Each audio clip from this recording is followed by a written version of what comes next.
Hi all. இன்றைக்கி பார்த்திங்கன்னா எல்லையம்மன் கோவிலுக்கு தான் என்னோடய ஃபேமிலியோடு வந்திருக்கேன். ஆக்சுவலி கோயிலுக்கு போகும்போது நம்ம ஒரு விஷயம் பண்ணணும்னு சொல்லுவாங்க பாட்டி. இன்கேஸ் நம்ம அதை மறந்துட்டோன்னா நம்ம கோயிலுக்கு போன பலனே கிடைக்காம போயிடுமாமா.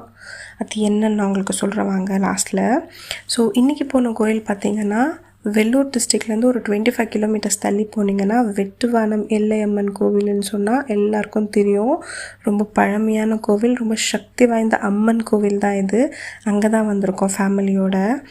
நான் ஒரு 3 இயர்ஸ் பிஃபோர் சித்தி கூட இந்த கோயிலுக்கு வந்திருந்தேன். அங்கே ஒரு விஷயத்த வேண்டிட்டு வந்திருந்தேன். அந்த வேண்டின விஷயம் அடுத்த மாதத்துக்குள்ளேயே நிறைவேறிடுச்சு. அந்த வேண்டுதலை செலுத்துறதுக்காக தான் இன்றைக்கி அம்மா, அக்கா, பசங்க எல்லாரோடும் வந்திருக்கோம். அது என்னன்னு பார்த்திங்கன்னா, பொதுவாகவே நம்ம எல்லாம் கோயிலுக்கு போகும்போது மங்களாரத்தி நடக்கும்போது கண்ணை மூடி கையை கூப்பி தான் வேண்டிப்போம். அதுதான் நம்ம பண்ணுற பெரிய தப்புன்னு சொல்லுவாங்க.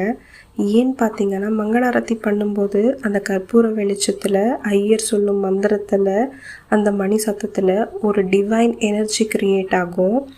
அந்த மங்களாரத்தியை நம்ம கண்குளிர பார்க்கும்போது நமக்குள்ளே இருக்கிற ஒரு ஸ்பிரிச்சுவல் கனெக்ஷன் க்ரியேட் ஆகி நம்ம மனமுருகி வேண்டும்போது கண்டிப்பாக அதை நிறைவேறும்.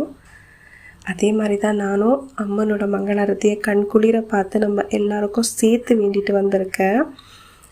நீங்களும் கோயிலுக்கு போகும்போது இந்த மாதிரி ஃபாலோ பண்ணிங்களா இல்லைங்களா அப்படின்னு சொல்லிட்டு எனக்கு கமெண்ட் பாக்ஸில் கமெண்ட் பண்ணுங்கள்.